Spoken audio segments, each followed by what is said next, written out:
Good morning, and I trust that all is well with you. Let me say also to those who have newly added me as a friend, I trust and I pray that you find this page not only most edifying, but also I pray that you find it most enjoyable and even at times laughable. Um, so again, thank you for adding me as a friend, and I pray that much work and much will be produced from our friendship. So thank you for those who have added me. Let me say this: Paul spoke to Timothy in 2 Timothy chapter 1, verses 6 and 7.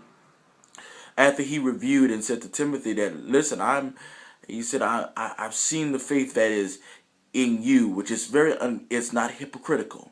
He said, this faith that is in you was first found in your grandmother, and then it was found in your mama. And he said, I'm now convinced that it's in you.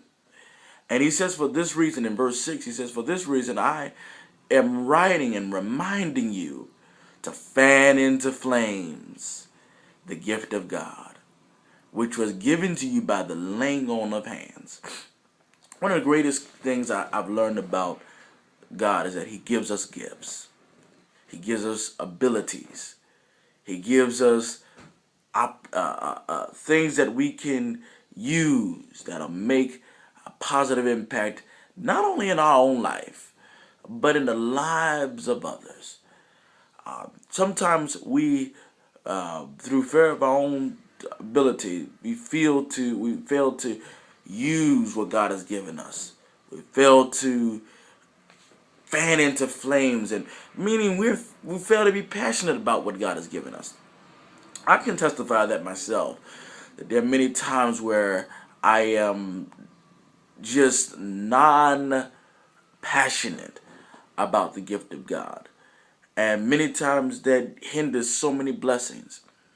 Let me just say this: there are times even there, and there's so many gifts that God has given us, even outside, like little businesses, little opportunities that are given to us, but because sometimes of fear, and Paul is going to address that in the next verse.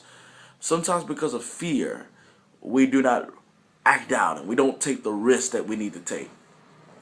But Paul says, fan into flames the gift of God, which was imparted through the laying on of hands. Of course, he's talking about Timothy's ministry, and the laying on of hands could very well speak of the fact that Timothy went before a presbytery, and that they affirmed him as a minister in the church. Those could be very well the suggestion that Paul may be writing about. But there are those who may not be ministers in the church, or you may be not. And what I mean by ministry, I mean by ordained ministry. You may not have had to. You may not have had to preach a trial sermon or an initial sermon, or you may not have gotten licensed to preach the gospel. You may not have been ordained to the ministry, but you certainly have been called to do something. And so the challenge is yet still to you. Fan into flames the gift of God. Do not be afraid to utilize what God has given to you. It's in your hand. Use it. Hear what I said? Use it. And then he calls for us to understand that God has not given us the spirit of fear, but has given us power, love, and a sound mind. He's given us power, love, a sound mind. Wow, what a beautiful statement. That we have the power of God. He's given us ability to do things that, to perform the gift. He's given us he's given us love.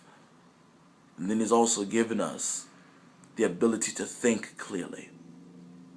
So many times we make hasty decisions, and we make decisions that are not necessarily good decisions. But reality is, let's be mindful that God has given us a sound mind. He's given us the ability to think through our decisions. Today, be passionate about fanning into flames the gift of God. To our New Hope family, Tonight is Bible study at 6 o'clock p.m. and at 7 a.m. or 7 p.m. our Unity Day choir rehearsal. We'll rehearse in preparation for our Lord's Day service on this coming Sunday. Listen, my brother and my sister, have a wonderful, glorious day and fan into flames the gift of God. God bless you. Have a blessed day.